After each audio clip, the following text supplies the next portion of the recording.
এমন কিছু করেছে কোনো ভক্ত যেটা দেখে আপনি অনেক সারপ্রাইজ হয়েছেন, মানে ভাবতেই পারেনি যে এরকম কিছু হবে? আচ্ছা, এরকম কিছু হবে বলতে আমি একবার শুটিংয়ে আউটডোরে গিয়েছি আপনার মুন্সিগঞ্জে। হ্যাঁ, তো ওখানে আমি শুটিং করার পরে একটা ছেলে নাকি সকাল থেকে একদম সন্ধ্যা পর্যন্ত দাঁড়িয়ে আছে, আমার জন্য কিছু গিফট নিয়ে আসছিল।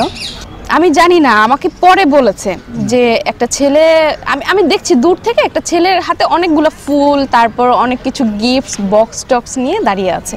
আমি দেখছি আমার শুটিং দেখতে আসছে, তো ওই ছেলেটা সকাল থেকে বিকাল পর্যন্ত আমাকে ওগুলো দেওয়ার জন্য শুধুমাত্র সকাল থেকে বিকাল পর্যন্ত ওয়েট করেছে।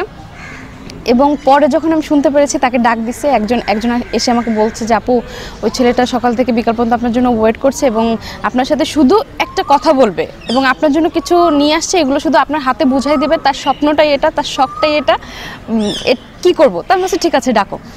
তো আসার পরে দেখি অনেক গিফটস, চকলেট, ফ্লাওয়ার। তার একটাই রিকোয়ারমেন্ট ছিল আমার সাথে একটা ছবি তুলবে, এতটুকুই। তো এটা আসলে ভক্তদের ভালোবাসা।